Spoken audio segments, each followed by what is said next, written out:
Hi everyone, Aaron here for Zollotech, and today Apple released iOS 14.5 to the public.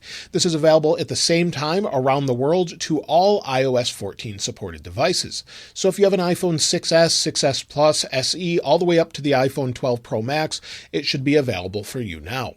Now, if you're not seeing it, all you need to do is go to Settings, then scroll down to General, then go to Software Update, and it will check for an update and you should see it there. If you're not seeing it, tap on Automatic Updates, turn off Automatic Updates, and then check again and you should see it and be able to install it. Usually you'll need Wi-Fi to install this depending on where you live around the world. Now, the overall size of this can vary greatly depending on what version you're coming from. So it could be a gigabyte or up to 4.52 gigabytes like on my iPhone 12 Pro Max. So it just varies greatly depending on which version you're already on.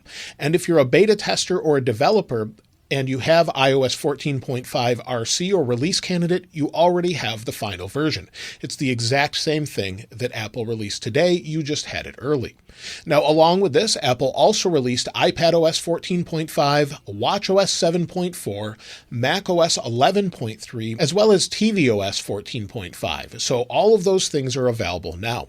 Let's go ahead and take a look at the build number, and then we'll talk about what's new. We'll go to Settings, then General, then About, and you can see the build number is 18E199. And this particular build includes probably the most amount of changes or features since the initial launch of iOS 14. There are a ton of changes and new things in this, and the first thing that's new is a new modem update. So if you're coming from iOS 14.4.2, you'll have a modem update, and it should help with overall connectivity. If you're on the release candidate or the betas, generally you shouldn't have an update coming from those versions. Now, the first change or feature in this update has to do with a new wallpaper. If you have an iPhone 12 or 12 mini, there's a new wallpaper to complement the new purple iPhone 12 and 12 mini that Apple recently announced and is releasing soon. So if we go to Settings and then we go down to Wallpaper, go to Choose New Wallpaper, go to Live, you'll see there's a new purple wallpaper. If we tap on it, we can press and hold. You'll see it animates a little bit. It is not 3D touch capable, but it does animate with haptic touch. So that's a new wallpaper. Of course, they didn't include it on the Pro models for some reason, but I'll link it in the description if you want to try it out for yourself. So that's something a little bit new. So we'll go ahead and close that. And the next thing is a new icon for that new Apple TV that Apple announced. So there's a new icon for the Siri remote in your control center. So you'll see the icon change to what the new remote looks like. You can tap on it to control an Apple TV, for example, but it just matches that new remote, the new Siri remote. Now, the next thing you've probably heard about, and that is Face ID unlock using your iPhone if you have a Face ID capable phone, an iPhone 10 or newer, and a Series 3 Apple Watch or newer running watchOS 7.4.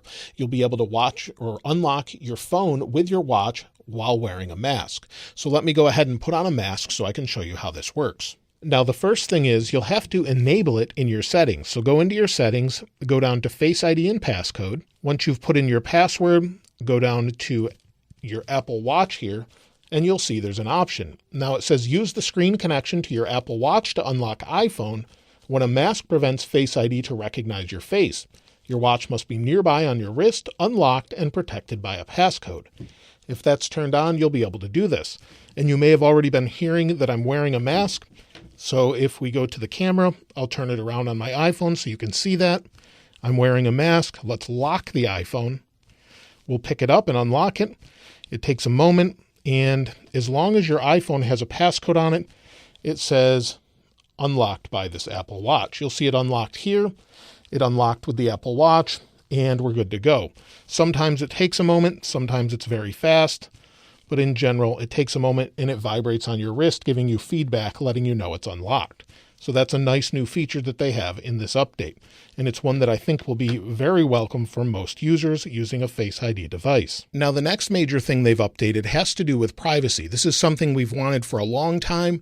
It was pushed back from the initial launch of iOS 14. And if you go to your settings and go down to privacy, you now have tracking. And under tracking, you now have the option to allow or disallow any app to track what you're doing. So if this is turned off, it won't track anything. If it's turned on, apps will ask you if they can track you and know what you're doing across different apps. Apple has made a big push to make this more secure, and it's really locked down in this update. So that's great to see. I generally leave it off. I don't need other apps to know what I'm doing. So leave that off and they'll no longer be able to track your usage. So that's a great feature to see. There's been a lot of complaints from different companies about this feature because it seems to work very well.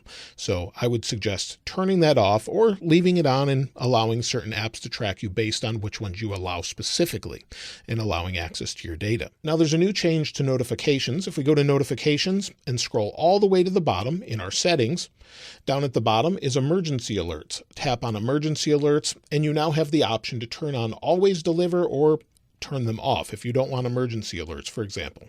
So you have the option to turn that on or off based on what you'd like. So I tend to leave it on in case there's an emergency nearby.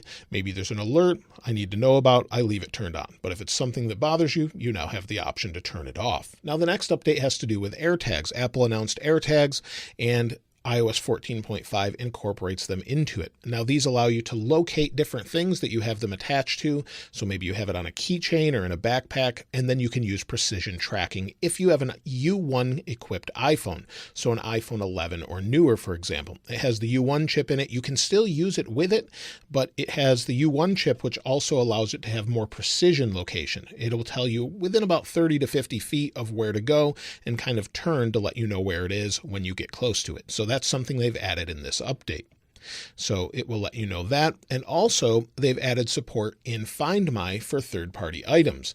So this was sort of there with iOS 14.4.2 as well, but they've added the option to track everyday items from things like bicycles to different tracking items from other manufacturers. So I think you'll see this incorporated into a lot of different things, and it pings off different iPhones. So there's tons of iPhones out there, and it kind of relays through that anonymously and securely. So that's something they've updated in iOS 14.5. Now, the next thing they've added is emoji. There are a bunch of new emoji to comply with the new Unicode 13.1 standard. In fact, there's 217 new emoji variants, everything from women with a beard to new headphones that look like AirPods Max to a syringe, heart on fire, head in the clouds. You also have many different genders and skin tones as well for kissing and things like that. So there are a ton of different things they've added based on the Unicode standard that's available to everyone, and then different manufacturers can choose to include those in their devices. So that's available now, and you have the option to use those for emoji if you'd like to use those. So tons of new ones that have been added and different options for those. Now, the next thing is the App Store. There's a minor change in the App Store. So if we go into the App Store and maybe we're on an app under the privacy tags, these new tags that are sort of like nutrition tags for your privacy. If we go into dark mode, they've made a slight change. So we'll take a device with iOS 14.4.2 on it, for example, and they've made the tags stick out a little bit more. So I have 14.4.2 on the left, 14.5 on the right, and you can see they've just sort of outlined them, made them stick out a little bit better so you can read them a little more clearly. So it's just a small change, but something they've changed. Now, the next thing they've updated has to do with Siri. There's quite a few changes within Siri, and Siri now includes more diverse voice options. So if we go into our settings, go to Siri and search, then we go to Siri Voice. You can see under American, we now have 4 different options, and it says voice 1, 2, 3, and 4. Let me move the microphone so you can hear what they sound like. So here's voice 1. Hi, I'm Siri. Choose the voice you'd like me to use. Hi, I'm Siri. Choose the voice you'd like me to use. Hi, I'm Siri. Choose the voice you'd like me to use. Hi, I'm Siri. Choose the voice you'd like me to use. Now, with these voice options, when you set up your iPhone for the first time, and if you're not using iCloud, or maybe you have a new iCloud account that you just created, it will now prompt you for which voice you want. It won't default to any one of them. You can select it just when you're setting it up to begin with, and then it will remember it. So the next time you set up a device, it will keep the same one. So it looks a little bit different, and then you can play through them the same way I did already. Now, if we go back into the Siri settings, now when a phone call comes in, it can announce who's calling and allow you to pick that up by voice. So under the announce calls here, We now have the option to always announce them in headphone and car, headphone only, or never. And the first time you go on to iOS 14.5 and you put on headphones paired with your phone, it will pop up and ask you if you want it to announce calls. And so it pops up just like this and then says, when Powerbeats Pro are connected, for example, Siri will announce phone calls, answer just by speaking to Siri. So we had something similar to this before, but now it will announce it and you can pick it up with your voice. Unfortunately, one thing you can't do is hang it up with your voice. So you have to wait for the other party to hang up. Hopefully Apple will add that as an accessibility feature a little bit later, but right now you can't do that. Now also, you can start a group FaceTime call by using Siri as well. So if you want to say FaceTime whoever using Siri and then give it a list of contacts, you can make a group name for those contacts and ask it to FaceTime all of them at once using your voice. You can also ask Siri to call one of your emergency contacts using Siri as well. And then Siri has an additional function now where you can use it to turn off or on auto brightness. So let's try that. Turn on auto brightness. Okay, I turned auto brightness on. And I turn it off when I'm making videos, for example. So let me turn it back off. So we'll go into settings, we'll go back to accessibility, display and text, and auto brightness is turned back on. So we'll turn it back off, turn auto brightness off. Okay, auto brightness is now off. And auto brightness shows that it's on, but if we go out and then go back in, it will be turned off. So that's a new feature with Siri as well. Now, if you're using MagSafe and you're in low power mode, it looks a little bit different. So I turned on low power mode, we'll lock the phone, put on MagSafe to charge, and now it shows in yellow because it's in low power mode. It just gives you a little hint that you're in low power mode, and it also shows in the upper right. So that's a small change to MagSafe. And then also, if you're using a MagSafe wallet and it's attached to the back, when you remove it, there's some new haptic feedback as well. It's very subtle, but it is there. So that's a small change in this update as well. Now, another change is the first time you plug in a lightning adapter to a headphone jack, I just have this connected to a Rode Wireless Go microphone, but if you plug it in, it should pop up and ask us, is this lightning connector connecting to a pair of headphones? And so you can say, yes, it's connecting to headphones, or no, it's an other device. And the reason for that is so it doesn't automatically lower the volume if you're using it for something else. So under settings, under sound and haptics and headphone safety, you have lightning adapters. And you can see that it says connected to headphones. You can turn it on if you want it connected to headphones, or leave it off. That way it understands the adapter. It won't ask next time if it senses something similar, and it won't turn down the volume under headphone and safety. So that's something that's new that just makes it a little bit better if you were having issues with it dropping the volume on a microphone, for example. Now, something else they've updated is if we go into settings, scroll down, keep scrolling down, you'll now see TV provider. Now, we've had this in the United States for a while, but other countries are starting to see this. And TV provider allows you to log into your TV provider, your local TV provider, whether you pay that through an internet provider as well. It helps you log into additional services such as HBO Max, for example. So if we tap on this, it'll take a moment to load. And at the top, it says get access to TV shows and movies and apps that are supported as part of your AT&T Uverse subscription. So if you have a subscription to a provider, I actually don't have this, but I just logged in to show you this. It will give you access more easily into those different apps that pair with it. So it's just a nice little addition that makes life a little easier if you have that option. Now with iOS 14.5, Apple has been focusing a lot on music. So if we go into the music app and then at the top where it says library, if we're tapped on library at the bottom, while it's not showing for me, there's a new made for you option. So it will sort of curate things and make a playlist for you with Apple Music. So that's new. And then also if we go into a song, for example, and there's 3 dots here. If we tap these 3 dots, there's now a new style menu that pops up.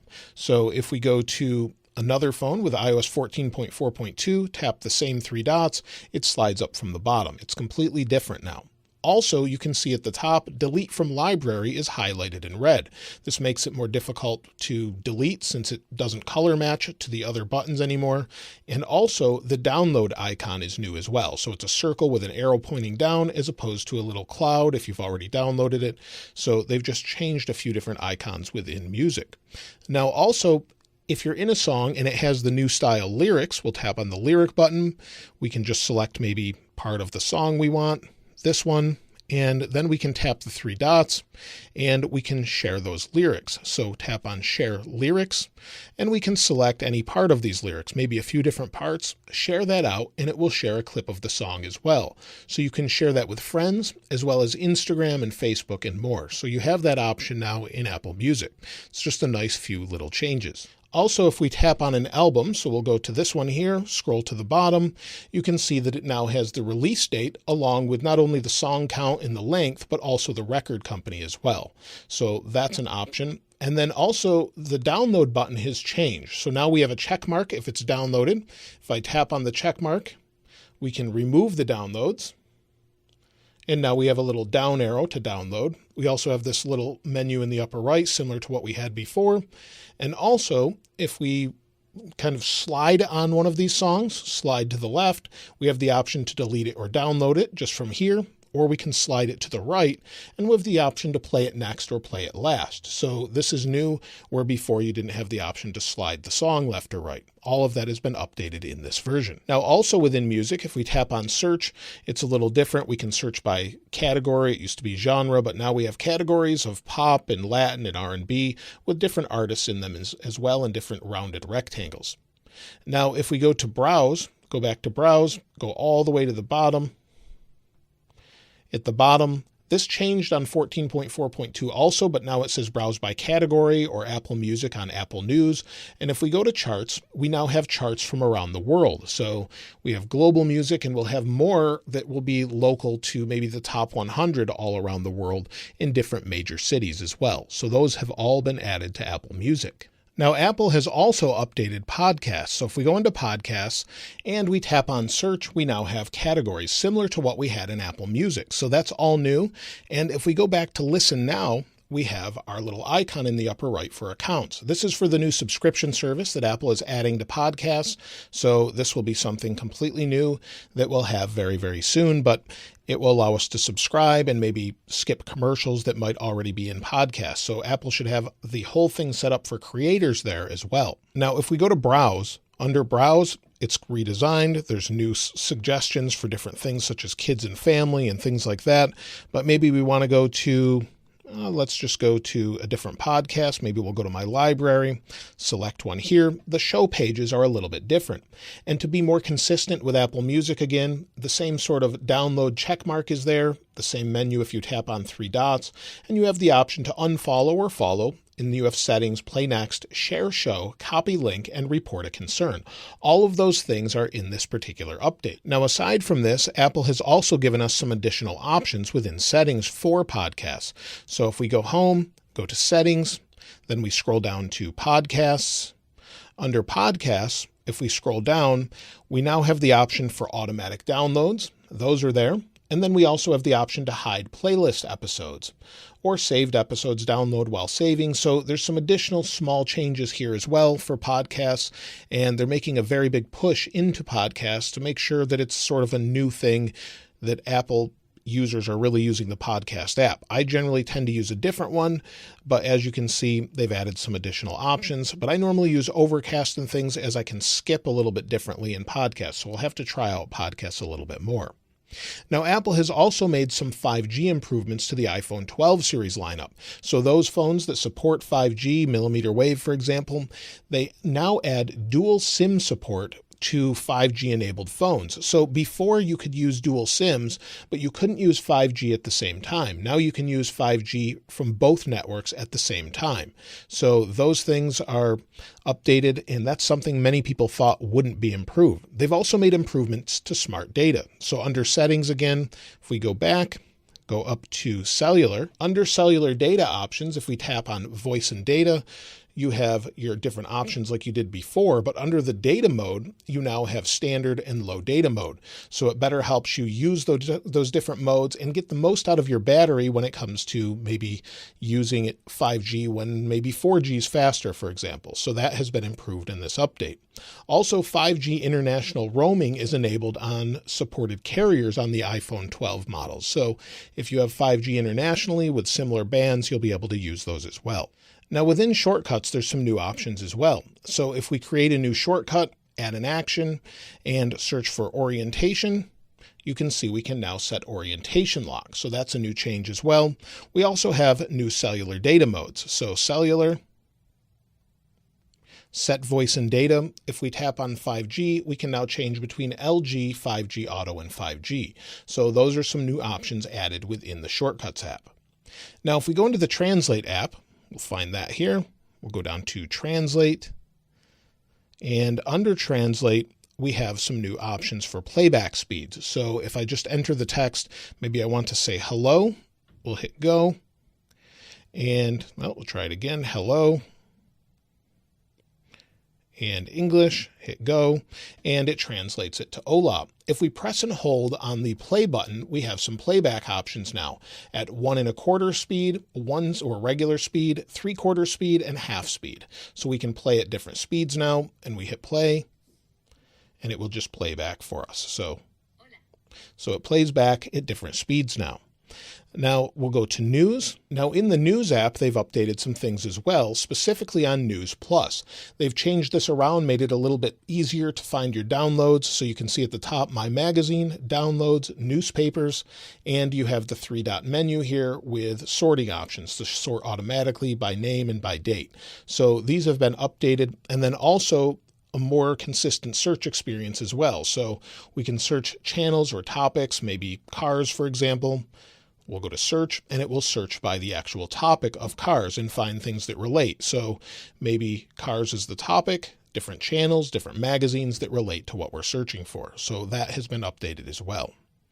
Now, Apple has made some updates to Maps as well. So if we go to Maps, and within Maps, if we scroll up from the bottom, you'll see we have Editor's Picks in here. Before this was in a different location, they've moved that here just to see it a little bit easier.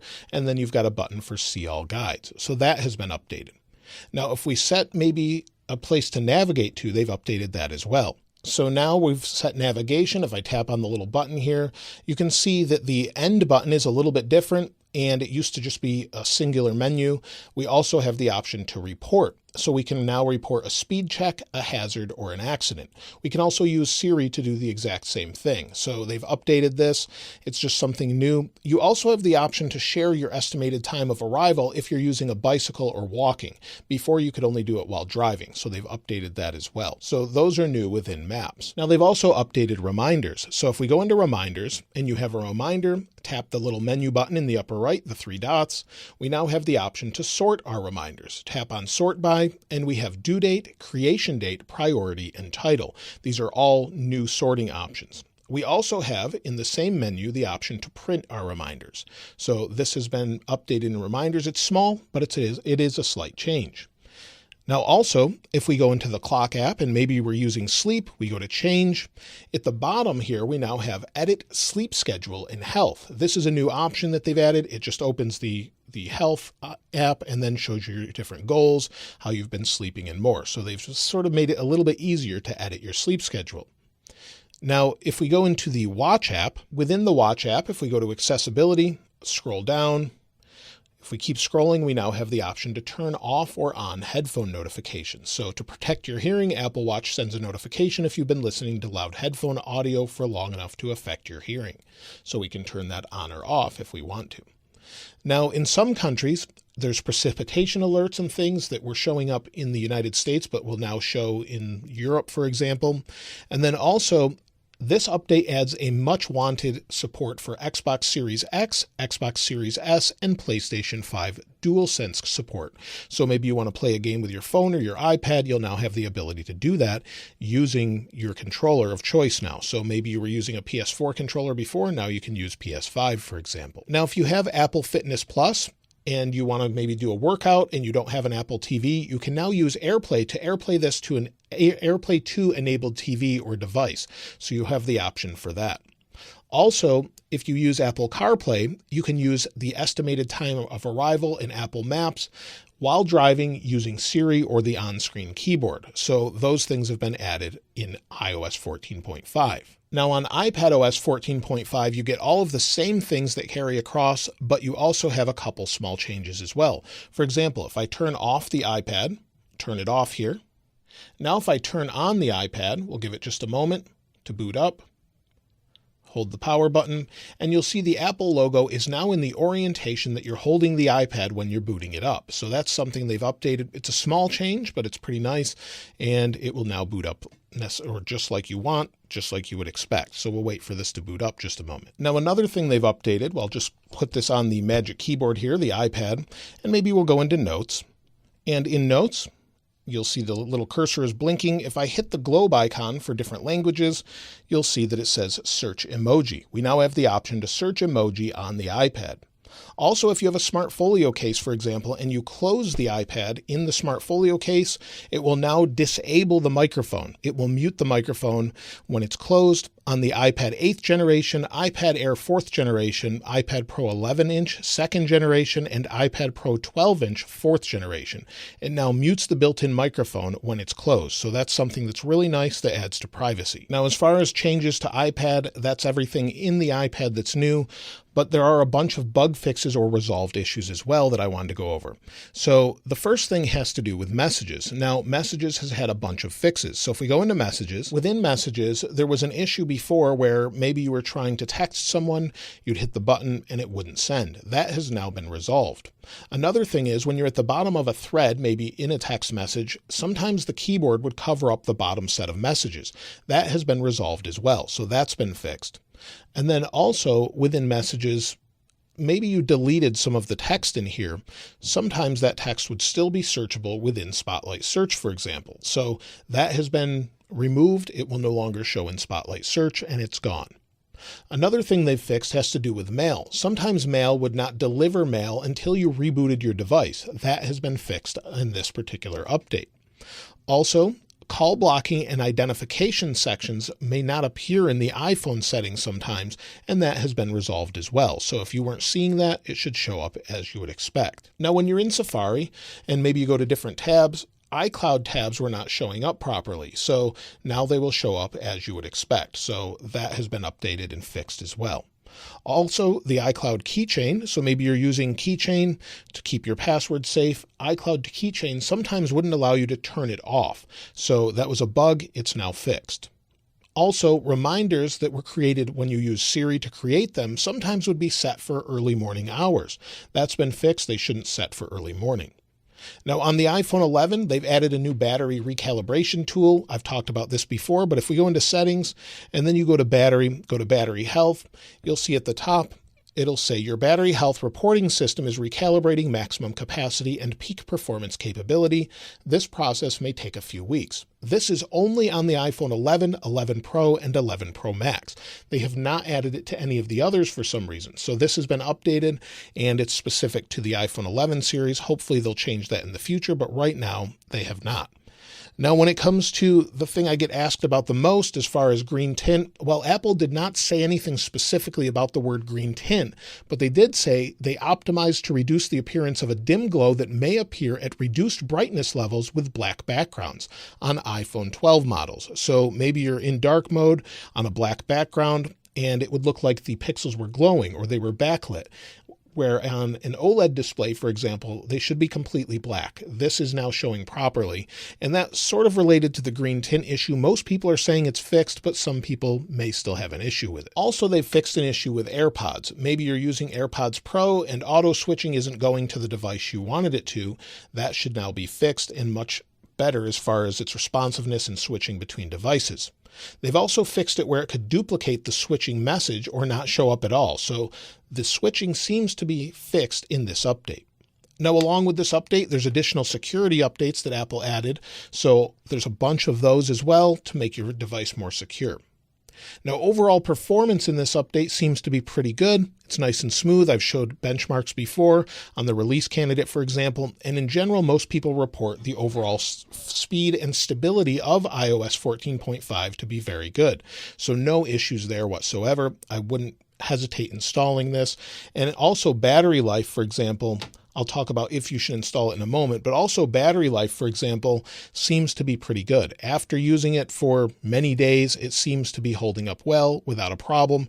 I'm getting about 10 to 12 hours of screen on time when using the battery. I have 100% battery health, and in general, the last 10 days, for example, you'll see it's doing pretty well. So 2 hours and 42 minutes with 50%, but I easily get to the end of the day with 50% left. So no issues there. It's kind of odd that it's doing that, but for some reason, it seems to easily get me through a day. Maybe it's not reporting properly, but again, it's working well. The same is true on the iPad, though. I've had pretty poor battery life on the iPad. Hopefully that will improve, but so far it hasn't.